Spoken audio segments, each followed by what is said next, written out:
Good morning students. हम लोगों ने अपना 9th चैप्टर स्टार्ट किया हुआ, that is force and work. तो कल हम फ्रिक्शन फोर्स पढ़ रहे थे, ठीक है। आज हम पढ़ेंगे फैक्टर्स अफेक्टिंग फ्रिक्शन, कि कौन कौन से वो फैक्टर्स हैं जो फ्रिक्शन को अफेक्ट करते हैं, ठीक है। The rough surface produces more friction and so opposes the motion of the object. The smooth surface produces the less friction. For example, the carpet produces more frictional force than a tiled surface. अब carpet जो होता है उस पर आपके पैर क्या होते हैं, लेग्स क्या स्लिप नहीं करेंगे, लेकिन जो टाइल्स होती है उस पर आपके लेग्स स्लिप कर सकते हैं। तो टाइल पे क्या है, फ्रिक्शन फोर्स कम है और कारपेट पे क्या आपका फ्रिक्शन फोर्स ज़्यादा है, okay. Sometimes we slip over a wet surface while moving because it is slippery and produces less surface. अब कई बार फ्लोर पे क्या होता है, पानी गिर जाता है तो क्या हो जाता है, वेट हो जाता है, उसकी वजह से भी आपका फ्रिक्शन क्या हो जाता है, वहाँ पे रिड्यूस हो जाता है और हम क्या हो जाते हैं, स्लिप हो जाते हैं, okay. Now next is the weight of the object. A heavier object exerts A greater friction. अब जो लाइट ऑब्जेक्ट होता है, हल्का जो होगा वो क्या होगा, जल्दी मूव करेगा, मोशन जल्दी होगा, लेकिन जो हैवी ऑब्जेक्ट होगा उसमें क्या होगा, मोशन लेट होगा, ठीक है। अब जैसे मान लो एक बॉल है, अगर आप बॉल को किक करोगे, ठीक है, बॉल क्या है, सडनली मूव करेगी, लेकिन अगर आप एक टेबल है, टेबल को आप किक करोगे तो टेबल आपसे मूव नहीं होगी, बिकॉज क्योंकि टेबल का वेट ज़्यादा है और बॉल का वेट कम है, ठीक है। तो वेट की वजह से भी क्या होता है, हमारा फ्रिक्शन पे असर पड़ता है।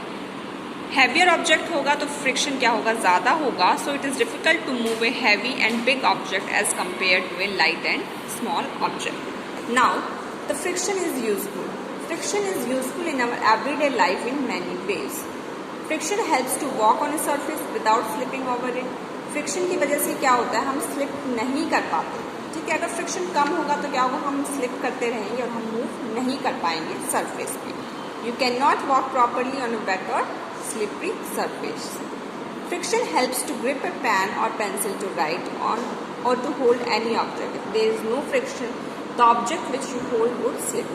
अब जैसे आपके हैंड में कोई स्लिपरी चीज़ होती है, जैसे कई फ़ोन क्या होते हैं, उनका पीछे का जो कवर होता है वो क्या होता है, स्लिपरी होता है, तो वो आपके हैंड में से क्या होता है, स्लिप करता रहता है, बार बार जल्दी गिर जाता है, ठीक है। लेकिन जिन फ़ोन का सरफेस क्या होता है, पीछे से हार्ड होता है, रफ होता है, उन पर आपका क्या होता है, होल्ड ज़्यादा होता है, ग्रिप ज़्यादा होती है, ठीक है।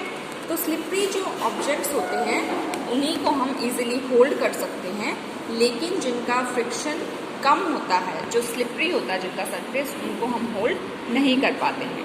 Friction helps the vehicles to stop when brake is applied.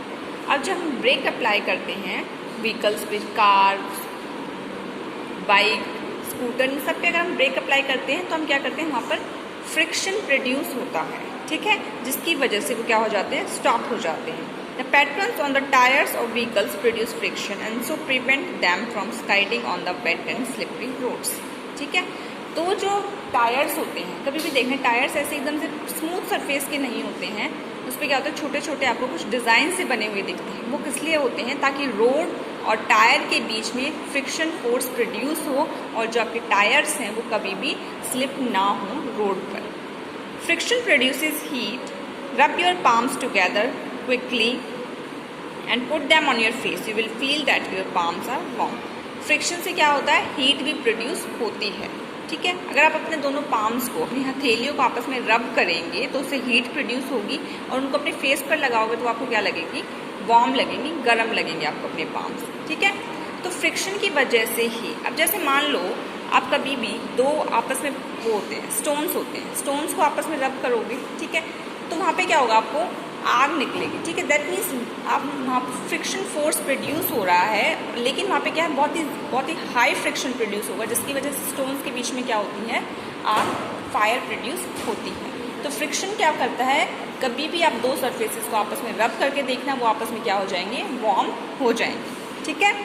Friction can be harmful and disadvantages in some ways. It causes and wear and tear of the moving objects like soles of shoes or tires of vehicles. The parts of machines rub against each other and produce excess heat which may wear out the parts. अब जहाँ पर friction ज़्यादा होगा, sometimes वो friction क्या होता है, harmful भी होता है, ठीक है, जिसकी वजह से क्या होते हैं, आपके टायर्स जो व्हीकल्स के या सोल्स जो होते हैं वो कट-फट जाते हैं। It causes objects to slow down. This may require extra effort and energy sometimes. Example, more energy is required to move the bicycle faster.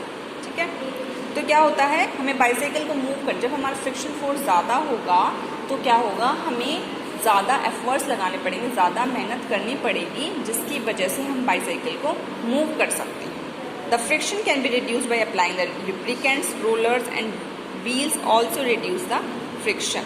तो फ्रिक्शन को हम रिड्यूस भी कर सकते हैं, जैसे हम ग्रीस यूज़ करते हैं, ठीक है, बाइक्स वगैरह में या किसी भी मशीनरी में, ठीक है, वहाँ पर जैसे हम ऑयल भी डालते हैं, उससे क्या होता है, फ्रिक्शन फोर्स वहाँ पर कम हो जाता है। ठीक है, तो फ्रिक्शन को हम कैसे रिड्यूस कर सकते हैं, by using the lubricants. Students, आज के लिए इतना ही, बाकी कल कंटिन्यू करें।